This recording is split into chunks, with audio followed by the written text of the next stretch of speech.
The Chicago Bears have been improving their offensive line year over year for about the last 5 years. And they've done so by drafting guys like Braxton Jones, Tevin Jenkins, and Darnell Wright, trading for Ryan Bates, and signing Coleman Shelton. And the biggest contract in the last couple of years for the offensive line that we're still unsure about at the moment, right guard Nate Davis, who he picked up from the Tennessee Titans last offseason on a 3-year, $30 million contract. Didn't play too much last year. In fact, in 11 games, but really didn't have a preseason at all due to some unfortunate family issues and injuries during the season. The Chicago Bears nation and the Bears themselves are hoping for a big bounce back this year by Nate Davis. And definitely me. I'm a big Nate Davis guy. But is there a chance that the Bears actually might be moving on from him and we just haven't noticed it yet? What would that take in order to get him out of town and not take on that contract, especially the dead cap? Who would replace him? I'm here to break that all down just in case Ryan Poles has something up his sleeve, because some of the moves he made this offseason kind of make me wonder what he could be doing.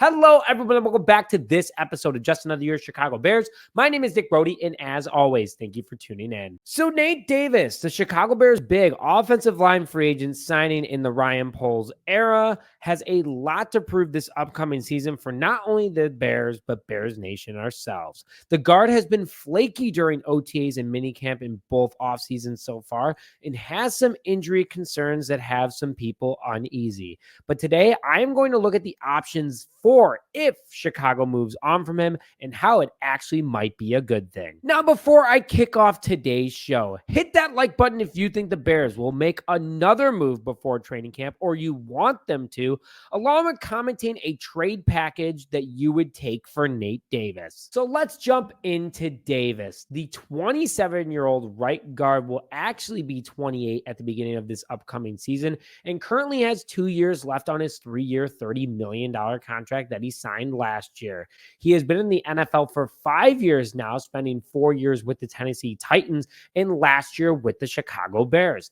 Standing at 6'3", 316 pounds, he's built well for his size, not overweight, very athletic and strong. And when he's playing at 100%, he's arguably one of the better guards in the league. Drafted 82nd overall in the 2019 NFL draft out of Charlotte, he's got good size, he's got good build, he's still very young and in the prime of his career, and his performance on the field is no denial that he is a good athlete. He actually recently landed on PFF's top 30 guards list, finishing 26. Now remember, 32 teams, 2 guards per team. That's 64 total. So the fact that he's over half the better percentile is a good thing for the Chicago Bears, even not playing much last year. And when he did play, not having the best PFF grade. But they still have a lot of faith in this guy from an analyst perspective. And because Davis is a really strong blocker from both the pass blocking and run blocking.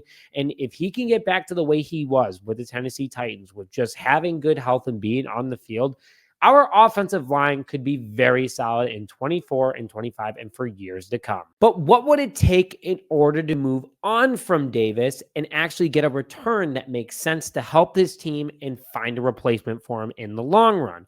Well, I'm going to break that down for you guys, because if we actually got rid of him for a trade, it would have to be only for a trade. You can't release him, because the way his contract is designed is that he has a ton of dead cap, of course, during his second season.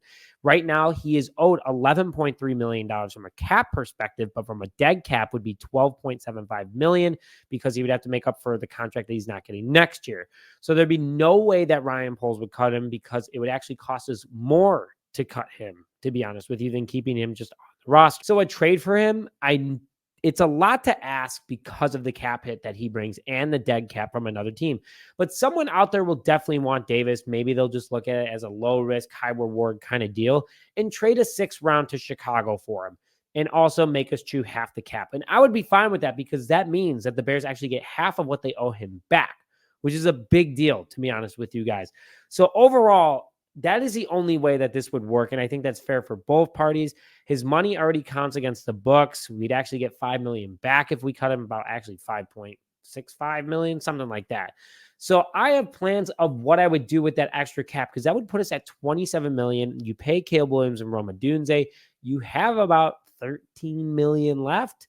And there's a guy out there that we can go out and get. And the reason why, again, I'm having this whole thought process is because there's been stories out there that Ryan Bates has actually been starting at right guard over Davis while he hasn't been there and why he has been there.